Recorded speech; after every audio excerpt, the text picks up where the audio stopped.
যি বান পৰিস্থিতি সামগ্ৰিকভাৱে অসমত আপোনালোকে দেখিছে আৰু তাৰ অনুৰূপ বান পৰিস্থিতি বৰপেটা জিলাৰ চেঙা সমষ্টিত পৰিলক্ষিত হৈছিল আৰু আমি বিগত 2 দিন ধৰি আনে আনে প্ৰায়কৈ জনগণৰ মাজত আছো। চেঙা সমষ্টিৰ বিধায়ক হিচাপে জনগণৰ ওচৰত আমি দায়বদ্ধ আৰু তাৰ বাবে আমি এখন বৃহৎ নাৱত কিছু ত্ৰাণ সামগ্ৰী, কিছু দৰৱ, কিছু খোৱা পানীৰ ব্যৱস্থা, কিছু দমকলৰ ব্যৱস্থা ইত্যাদিসমূহ কৰি আমি চেঙা সমষ্টিৰ কেইবাখনো গাঁও পঞ্চায়ত, বিশেষভাৱে কাছুমাৰা, মহাচৰা, আপোনাৰ দক্ষিণ কোটনি, ৰৌমাৰী ইত্যাদিসমূহ গাঁও পঞ্চায়ত আমি পৰিভ্ৰমণ কৰিছো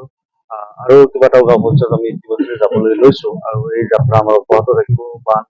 শুকালেও বিভিন্ন ঠাইত আমি গৈ জনগণৰ সৈতে দেখা দিম, তেওঁলোকক বেমাৰ আজাৰৰ ক্ষেত্ৰত হ'লেও দেখা দিম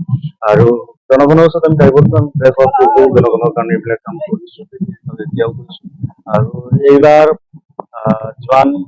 ক্ষিপ্ৰতাৰে আপোনাৰ ত্ৰাণ সামগ্ৰী পहुঁচাব লাগিছিল আমি চেঙা সমষ্টিৰ প্ৰশাসন সেইখিনি যথেষ্ট কৰিছিলো আৰু আমি প্ৰায় ভালেখিনি ছাকচেছ হৈছো। বিশেষ ডিস্পিউট বা বিশেষ ইছ্যুজ তেনেকুৱাকে ৰেইজ হোৱা নাই, যাৰ কাৰণে এইটো এটা ভাল দিশ আৰু আশা কৰিম জনাগত সময়তো এনেকুৱা ধৰণৰ ফ্লাডক আমি যাতে কপ আপ কৰিব পাৰো,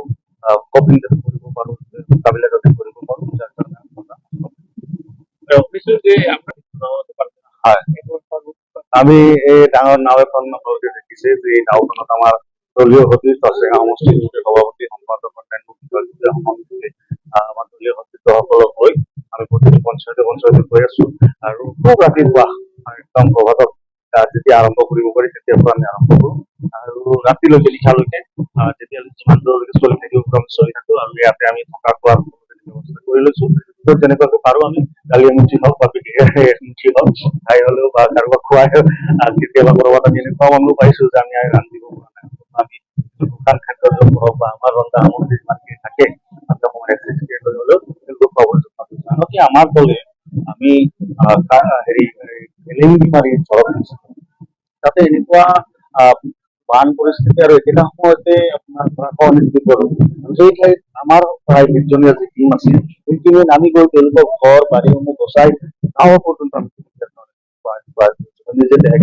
লাগিছো আৰু আমি জনগণৰ ওচৰত দায়বদ্ধ আৰু জনগণৰ বিপদে আপদে তেওঁলোকক সাহস আৰু প্ৰেৰণা, তেওঁলোকক মোকাবিলা কৰাৰ কাৰণে সাহস দিয়াৰ কাৰণে আমি এইখিনি কাম কৰি আছো।